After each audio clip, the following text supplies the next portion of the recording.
project-based learning, flipped classrooms, industry-integrated curriculum, KL, deemed to be university. 2024 ఎన్నికల్లో రాజానగరం నుంచి అయితే జనసేన పోటీ చేస్తుందంటూ ఈరోజు రిపబ్లిక్ డే పూట జనసేన అధినేత పవన్ కళ్యాణ్ అయితే ప్రకటించడం జరిగింది. ఈ నేపథ్యంలో అదే రాజోలను అలాగే రాజానగరం కూడా రెండు కూడా ప్రకటించడంతో జనసైనికుల్లో ఉత్సాహం నెలకొంది. ప్రస్తుతం రాజానగరంలో మొదటి నుంచి కూడా అనుకున్న విధంగానే ఆ బత్తుల బలరామకృష్ణుడే బలంగా ఉన్నాడంటూ ఆ సర్వేలు కావచ్చు అన్ని కూడా నిరూపించడంతో జనసేన అధినేత పవన్ కళ్యాణ్ సైతం రాజానగరం సీటు మొట్టమొదటిసారిగా రాష్ట్రంలోనే ఇక్కడ ప్రకటించిన పరిస్థితి ప్రధానంగా ఉంది. ప్రస్తుతం బత్తుల బలరాం గారు ఉన్నారు. మరిన్ని విషయాలు అడిగి తెలుసుకునే ప్రయత్నం చేద్దాం. Sir, congrats sir. 2024లో మొట్టమొదటిసారి ఏపీలో జనసేన టికెట్ ప్రకటించిన పరిస్థితి ప్రధానంగా ఉంది. రాజానగరం కావచ్చు, రాజులు కావచ్చు. ఎలా ఉంది ఫీలింగ్? ఎలా ఉంది? ఎలా పోతున్నారు? ఈ యొక్క రాజానగరం నియోజకవర్గ ప్రజలు చాలా ఆనందంతో ఉన్నారు. అదేవిధంగా ముఖ్యంగా ఇక్కడ రాజానగరం నియోజకవర్గ జనశ్రేణులు మాత్రం వాళ్ళ ఆనందాలకే ఇంకా అవధులు లేవు. ఈరోజు భారతదేశానికి పూర్తి స్థాయిలో స్వతంత్రం వచ్చినటువంటి రోజు. ఈ రోజుని రిపబ్లిక్ డే సందర్భంగా త్రిబుల్ ఆర్ సినిమాలాగా మంచి సౌండ్ వచ్చే విధంగా మా అధ్యక్షులు పవన్ కళ్యాణ్ గారు ఈరోజు త్రిబుల్ ఆర్ని రిలీజ్ చేశారు. ఒకటే రిపబ్లిక్ డే, రెండు రాజానగరం జనసేన టీడీపీ అలయన్స్లో టికెట్, మూడో విషయం వచ్చేసరికి రాజోల్లో జనసేన టీడీపీ అలయన్స్లో జనసేనకి టికెట్ అనౌన్స్ చేసి త్రిబుల్ ఆర్ని బ్రేక్ చేస్తూ బద్దలు కొట్టినటువంటి త్రిబుల్ ఆర్ని ఈరోజు రిలీజ్ చేసి అందరికీ ఆనందానికి అవధులు లేకుండా చేశారు మా అధ్యక్షులు పవన్ కళ్యాణ్ గారు. వారికి రాజానగరం నియోజకవర్గ ప్రజలందరి తరపున, జనశ్రేణుల తరపున కూడా ధన్యవాదాలు తెలియజేస్తున్నాను.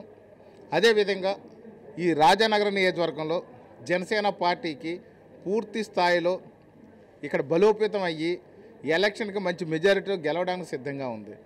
జనశ్రేణులు అందరూ కూడా ఇప్పటి వరకు నేను పార్టీలో జాయిన్ అయిన నాటి నుండి ఈ రోజు వరకు కూడా జనసేన నాయకులు, కార్యకర్తలు, జన సైనికులు, వీర మహిళలు కూడా నిరంతరం ప్రజల్లో ఉంటూ ప్రజా సమస్యలపై స్పందిస్తూ తాగునీరు వ్యవస్థ మీద కానీ, రోడ్ల మీద కానీ, డ్రైనేజీల మీద కానీ, ఇక్కడ ప్రకృతి వనరుల దోపిడీల మీద కానీ, ప్రజలకు జరుగుతున్న ప్రతి అన్యాయాలు, రైతుల పట్ల జరుగుతున్నటువంటి నష్టాలు, కష్టాలు అన్నిటిని కూడా దృష్టిలో పెట్టుకుని ప్రతి ఒక్క సమాజంలో అవసరమైనటువంటి ప్రతి పనిలోనూ కూడా జనసేన పార్టీ ఉంది. అదేవిధంగా జనసేన పార్టీ ఇక్కడ 38,000 మంది పార్టీలో కొత్తగా ఓటర్స్ జాయిన్ అయ్యారు. ఈ యొక్క జాయినింగ్ అవ్వడం పార్టీలోకి చేరికలు అనేది చాలా గొప్ప విషయంగా ఒకటి ఉంది. రెండు క్రియాశీలక సభ్యత్వాల విషయాల్లో కూడా ఇక్కడ రాజానగరం నియోజకవర్గం మొట్టమొదటి స్థానంలో ఉంది. రాష్ట్రంలోనే 27,000 మందితో క్రియాశీలక సభ్యత్వాలు జరిగినాయి. ఇక్కడ తాగునీరు వ్యవస్థ మీద పెద్ద భారీ పోరాటాలు చేస్తే ప్రభుత్వం దిగొచ్చి జీవోని జారీ చేసి 215 కోట్లు గ్రాంట్ చేస్తున్నట్టుగా జీవో ఇచ్చింది.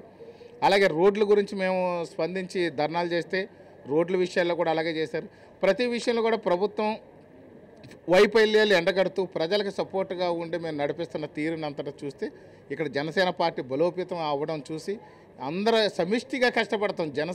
జనశ్రేణులు అందరూ సమిష్టిగా కష్టపడడం వల్ల పవన్ కళ్యాణ్ గారు కూడా పూర్తిస్థాయిలో ఇక్కడ రిపోర్ట్ తీసుకుని చంద్రబాబు నాయుడు గారు, పవన్ కళ్యాణ్ గారు కూడా కలిసి ఒక నిర్ణయానికి వచ్చి ఈ రాజానగరం సీట్ని జనసేనకి కేటాయించడం అనేది చాలా ఆనందిస్తున్నాం. అంటే రాష్ట్ర వ్యాప్తంగా ఉన్నటువంటి జనసేన కార్యకర్తలు చేసే కార్యక్రమాలు వేరు, అలాగే రాజానగరంలో చేసే కార్యక్రమాలు వేరు. ప్రత్యేకంగా గడప ఇంటింటికి వెళ్ళడం అన్నీ కూడా కార్యక్రమాలతో పాటు శతాగ్ని టీంలు ఇవన్నీ కూడా పూర్తి స్థాయిలో చేసినటువంటి రాజానగరం ఇవన్నీ దృష్టిలో పెట్టుకునే సీట్ కేటాయించడం జరిగిందంటారా? ఖచ్చితంగా ఇది జనశ్రేణులు సమిష్టిగా ప్రజల తరపున పోరాటం ఒకటైతే, రెండు నిస్వార్థంగా ప్రజల పక్షాన మేము పోరాటం చేయడం అనేది నా కుటుంబం. నేను అదేవిధంగా నా శ్రీమతి బత్తుల వెంకటలక్ష్మి గారు, నా కుమార్తెలు ప్రత్యూషాదేవి, వందనాంబికలు, అల్లుడు వచ్చేసి తోట పవన్ కుమార్ గారు, ఈ యొక్క జనసేన నాయకులు, కార్యకర్తలు అందరూ సమిష్టిగా పోరాటం చేసాం. దాదాపుగా ఈ యొక్క రాజానగరం నియోజకవర్గంలో ఉన్న ప్రతి గడపని కూడా మేము టచ్ చేయడం జరిగింది. 90% ప్రతి ఇల్లు కూడా 2 సార్లు తిరగడం జరిగింది ఇప్పటివరకు. ఆ ఇంటిలో ఉన్న ప్రతి సమస్యను తెలుసుకోగలిగాము, వార్డులో ఉన్న ప్రతి సమస్యను తెలుసుకోగలిగాము, వీధిలో ఉన్న ప్రతి సమస్యను తెలుసుకోగలిగాము, ఆ గ్రామంలో ఉన్న ప్రతి సమస్యను తెలుసుకున్నాం, ప్రజలకు ఏ అవసరం ఉందనేది కూడా పూర్తి స్థాయిలో తెలుసుకున్నాము. ప్రభుత్వం 95% కూడా ఇక్కడ స్థానిక మేనిఫెస్టో ఎమ్మెల్యే రిలీజ్ చేసిన దాంట్లో 90% కూడా పనులు పూర్తి చేయకుండా వదిలేశాడు. 5% మాత్రం పూర్తి చేశారు. ఖచ్చితంగా ఇక్కడ ప్రజల అవసరాలు పూర్తి స్థాయిలో మాకు తెలుసు, ఇక్కడ ప్రజలు అనుభవిస్తున్న కష్టాలు తెలుసు, ప్రజలు అనుభవిస్తున్న ఇబ్బందులు తెలుసు, ప్రజలకు ఏమేమి అవసరాలు ఉన్నాయి అన్నింటిని కూడా ప్రత్యేకంగా గుర్తించాము. ఇవన్నీ కూడా మా పవన్ కళ్యాణ్ గారికి కూడా ఒక రిపోర్ట్ రూపంలో కూడా ఇవ్వడం జరిగింది. దాన్నే త్వరలో మేనిఫెస్టోలో పెట్టి ఈ ప్రజలకు మంచి సేవలు అందించడానికి సిద్ధంగా ఉన్నాం. అన్ని విధాలుగా పార్టీకి మేము కష్టపడుతున్నాం, ప్రజలు మాకు సపోర్ట్ చేస్తున్నారు, జనసేనలు మాకు సపోర్ట్ చేస్తున్నారు. అందరినీ కలుపుకొని పోయి ఇక్కడ ప్రజల కోసం నిస్వార్థంగా పనిచేయడం చూసి పవన్ కళ్యాణ్ గారు మా మీద నమ్మకం ఉంది, ప్రజల మీద నమ్మకం ఉంది. రాజానగరం నియోజకవర్గ ప్రజలు ఖచ్చితంగా అత్యధిక మెజారిటీతో గెలిపించగలరు జనసేన సీట్ అనే నమ్మకం వారికి వచ్చిన తర్వాత ఈ టికెట్ అనౌన్స్ చేశారని మేము భావిస్తున్నాం. ఇప్పుడు టీడీపీ కూడా అందరూ టీడీపీ నాయకులు కావచ్చు, అందరూ కూడా టికెట్ కూడా ఆశించి పరిస్థితి, వాళ్ళందరూ కూడా కలుపుకుని ఏ విధంగా వెళ్తారు, వాళ్ళతో సమావేశాలు పార్టీ అధిష్టానం ఏవైతే నిర్ణయాలు చేయబోతారు?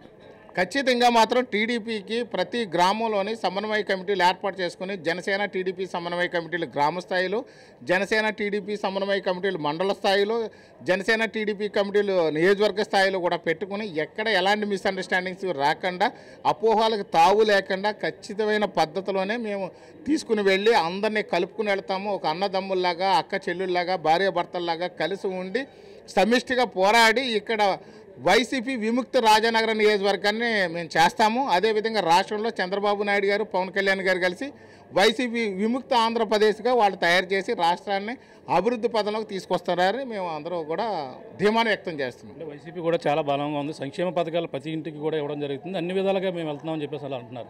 అవన్నీ కూడా అలా చూడాలి, మా గెలుపుకు కారణం సంక్షేమ పథకాలని పక్కన ఉన్నటువంటి జక్కపూడి రాజా కావచ్చు వాళ్ళందరూ కూడా చెప్తున్న పరిస్థితి ఎలా చూడాలి?